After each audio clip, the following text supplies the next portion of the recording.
Hey there! In today's video, let's check out how we can combine logical or operator with conditionals if, elif and else. In the last video, I have discussed about how we can combine logical and with the conditionals. If you have not seen that video, I will place the icon up above and you can click and watch that. Let's jump into it. Let us just stick with our old examples like username.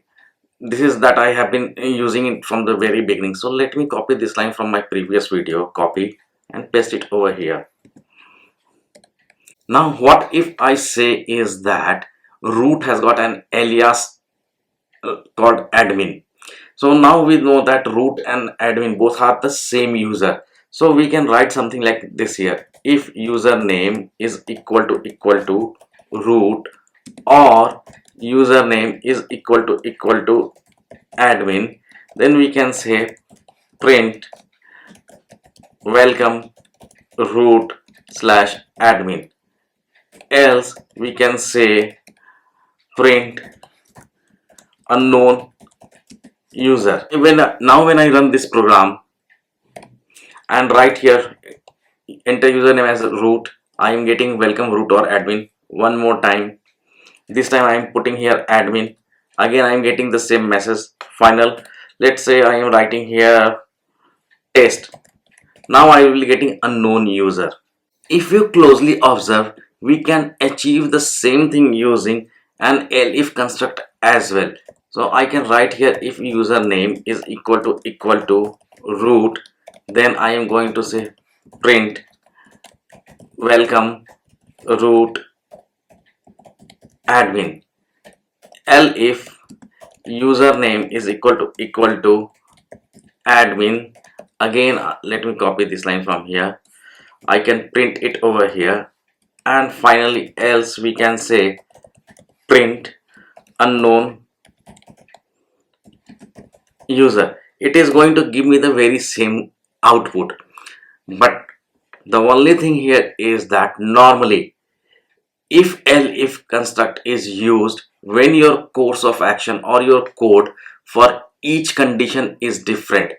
If you are trying to do something here when the username root is, let us say, uh, you are trying to print just welcome root, and here you are, if when the username is equal to admin, you are trying to print welcome admin.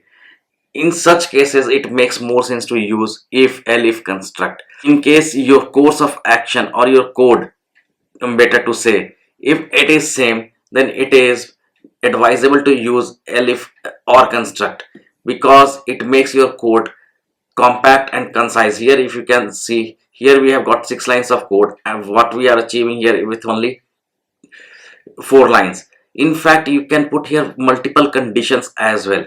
For example, if I come over here and say or username is equal to let us say super user.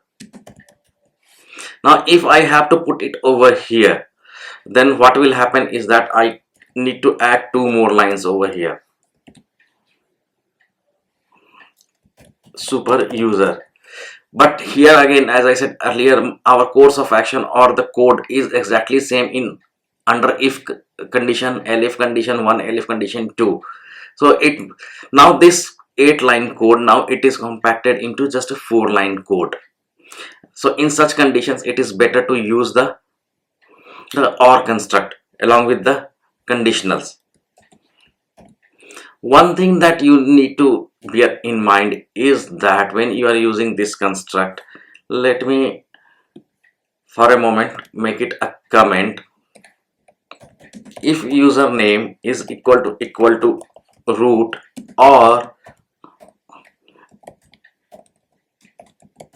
admin or let's say super user, you should avoid like this.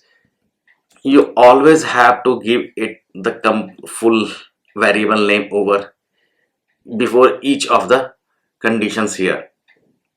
Otherwise it will throw some random, it will start showing random behavior. Another thing that you must keep in mind is that the truth table. If I go to the truth table that I had explained when I was doing a logical operator video, or operator, it evaluates, here is the truth table for OR operator. I hope this is visible. Let me increase the size a bit more. So when if the condition on both sides of the OR is true, then it is going to evaluate to true. Even if the condition on one side of the false, let me close this line, is false, it is still going to evaluate to true. It is going to evaluate to false only when both the conditions or the conditions on both sides of, or like in this line, it is false only, then it is going to evaluate to false. Otherwise in all the three conditions it is going to evaluate to true. So keep this thing in mind. Coming back to here, so what happens actually here is that when we are doing like this, it is going to match the input with each of the condition. First it will match root. Okay, for example, if I run it over here, let me run it again one more time.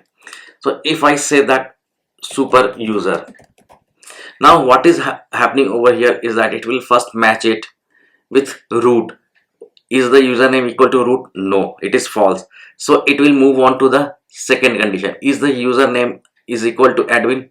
Still false. Then it will come over here.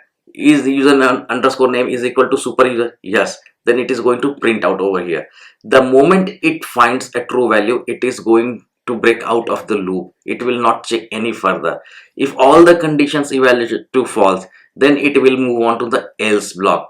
So even if I put it over here super user, it is going to give me welcome root, because here it is turning into a true. But what happens when I say something like that test user?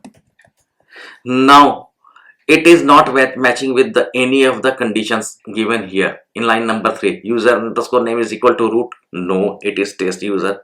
Is the user underscore name equal to admin? No, again false. Is the user underscore name equal to super user? Still false. Then it will move on to the else block. So this is how the OR condition works. Here you can see unknown user. So that's it for this video. If you find this video useful, consider giving it a like, share it with your friends, and subscribe to my channel. I am going to upload all these codes onto my GitHub page and put the link into the description box. Till then, happy coding.